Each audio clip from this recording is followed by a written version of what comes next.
Guys, the chicken is here. Welcome to my $20,000 home gym tour. So in today's video, I'm gonna go over everything, why I started the home gym, some companies that I used here in Canada that I would recommend to people, and just why I have everything. We're gonna cover every piece of equipment, everything I've done in the basement, and go over why I've got what I've got, and show you guys everything along the way. So, new to the channel, you enjoy this kind of home gym stuff, make sure to subscribe. I am posting videos frequently. That's what I'll say. I can't seem to keep to a schedule, so I'll just say that. But yeah. All right, so let's get into it. Now, started a home gym, obviously coronavirus, pandemic, blah, blah, blah. I always wanted to do this. I have, worked out for consistently for about 5 years or so. So it's something that I've always wanted to do, and then the pandemic just gave me a great excuse to go ahead and do that. So everything you'll see here is going to be powerlifting centered. That's my main focus of training. That's what I like to do. That's my personal preference. So, yeah. Now, this is a 100-year-old home that I purchased 1 year ago. And the basement was pretty well untouched in those 100 years, I would say. The last lady living here, I don't think she ever came down here. So I had to literally replace everything. I replaced all the mechanical. I'll cover that quickly, and then, we'll go over the fun stuff like equipment and that. But how I prepared the space was I had to destroy all the shelving, there was, workbenches and stuff, and there was 100 years of dust. It was a dirty, dirty job, but it was so satisfying to do, to see, make that progress and clean it up as you go. So now, the first thing I did was prep. Had to destroy all the shelving, clean, get all the little critters and the bugs flying out. Oh, so many spiders. I think I have PTSD from all the spiders that would come crawling out from everywhere. But they're all gone now. They're all gone. So, yeah, after that, after everything was prepped and cleaned, I'll try to find a before picture to throw up in the video, but if not, it's just kind of dungy looking. So, the first thing was the floor and the walls. Now, the walls are fieldstone walls. So, I went with just like a white masonry paint that adheres to the stone pretty well. The floor, it was just the foundation. I just went with like a garage floor, like epoxy, with like the flakes in it and stuff. It turned out really well, so pretty happy with that.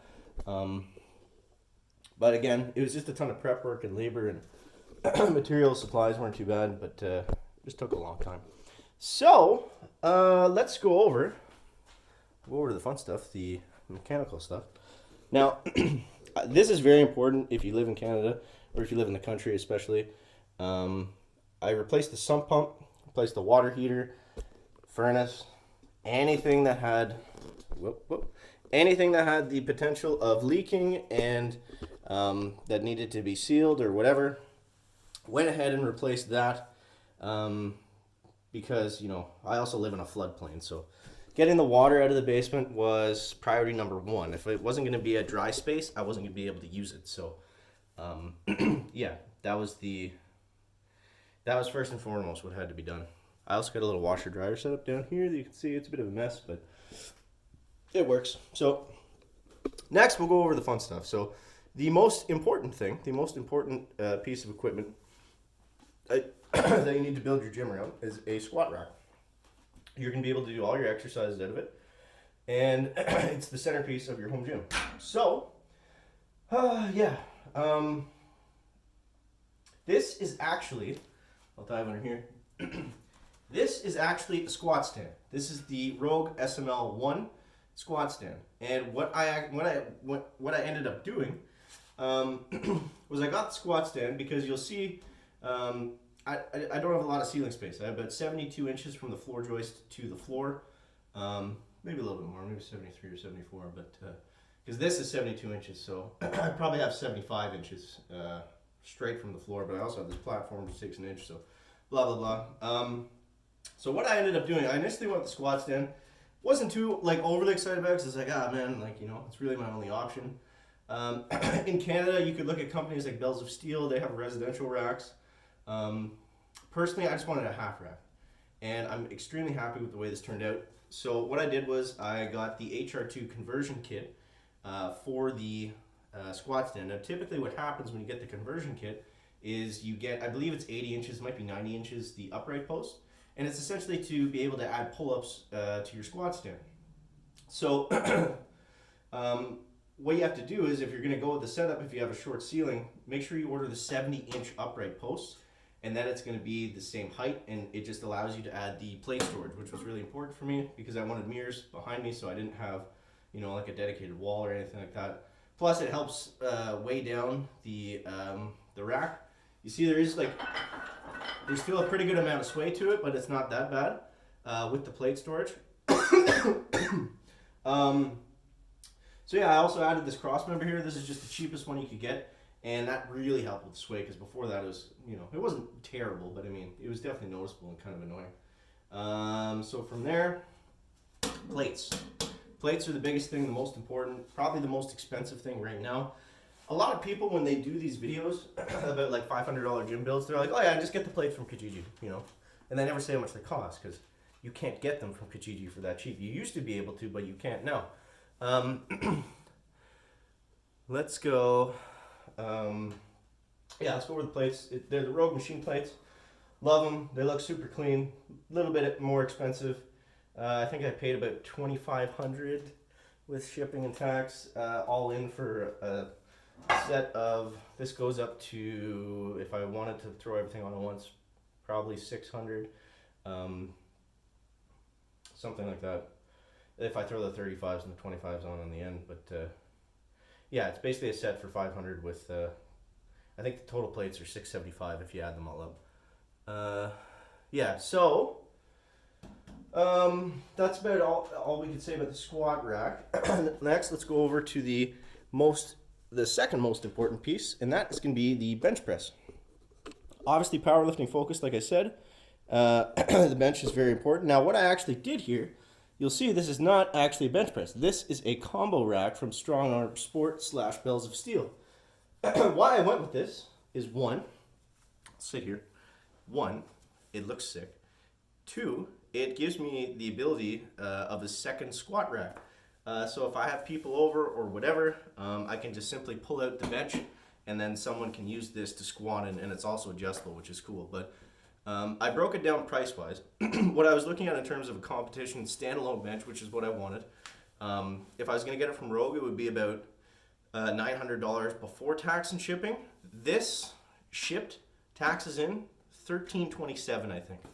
So for an extra few $100, I get the ability to squat out of it as well, which I think is important. You know, you can use it for other stuff too, just like this. I won't go into it. It's basically, you know, another squat rack if you want to make it that way. So yeah. Pretty happy with it. I love it. I think it's great, and it looks really nice. Sorry, I keep coughing. It's not the corona. All right, next let's go over here. And here we have my favorite piece, one of my favorites. This is the belt squat from Bells of Steel. And I love it. It's perfect. You can use bands with it. You can use tons of weight with it. And it's great as a warm-up. It's great as a workout. It's great as a squat replacement. It's perfect for quad accessories if you don't have a leg press. This shipped to my door about $800. Can't beat the price. Can't beat the price in Canada. I decided I was going to go with some cardio as well. You know, this is great again as a warm-up. It's great for off-day workouts, weekend stuff. You know, should probably do something to increase the cardio. So this is what I decided to go with, the Rogue Echo Bike. It's a beast. I mean, it's fun to use. People think that you can't use it for like LISS cardio. Am I saying that right? Steady pace cardio. People say you can't use it for. It's like only HIIT. I will admit that it is hard, but once you break the bike in a little bit, it's easy to ride it for, like, you know, you can do 30 minutes just kind of homer out in front of the TV, and it works pretty well. So let's go over. I'm kind of rushing through this quickly because my phone keeps dying, but some accessory pieces. So the coolest one I have. This is a bicep and tricep machine from Amstaff. So you can go like this. You can do your tricep press downs. Simply move it down like that, and then you can do your curls. I think it's pretty cool. I mean, for the cost of an easy curl bar that you're essentially going to use for skull crushers, tricep extensions, I went with the machine instead.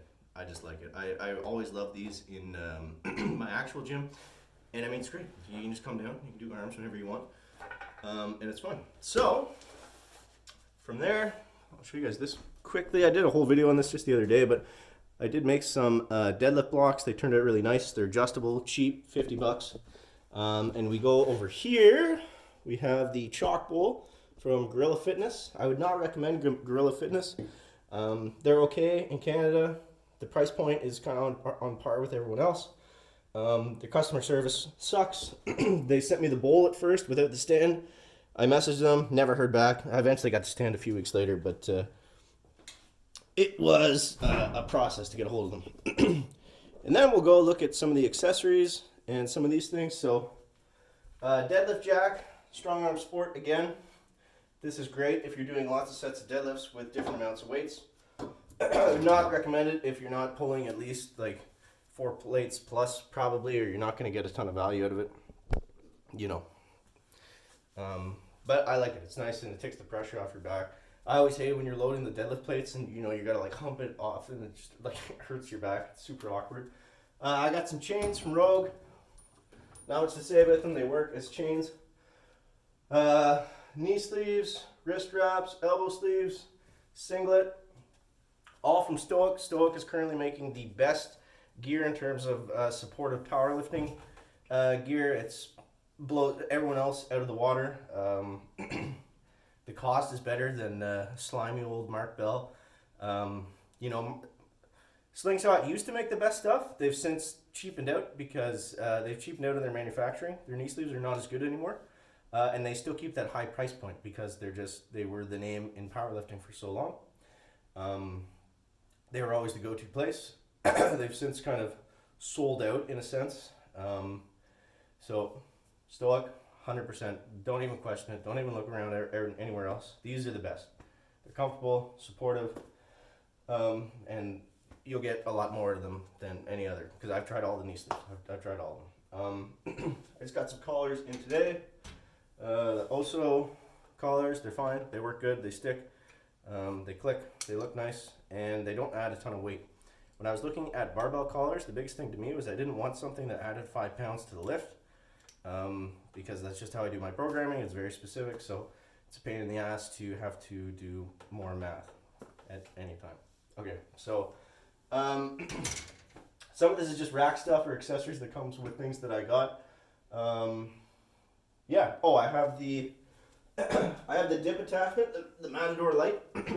It does work in the SML1 half rack. It would work on an SML1 squat stand as well, but you got to make sure that it's either bolted down or you have some sort of plate storage or way to hold it down, because otherwise you're going to fall over. You probably don't want that. So that's everything. That's $20,000 home gym tour. I hope you guys enjoyed. If you did enjoy the video, make sure to leave a like and subscribe to the channel. I do home gym videos, 3 or 4 times a week, something like that. And yeah, as always, guys, thanks so much for watching. That is going to wrap it up for the video today. Make sure to leave a like if you found it interesting, entertaining, or informative. And we'll see you next one, guys. Chicken out. Back.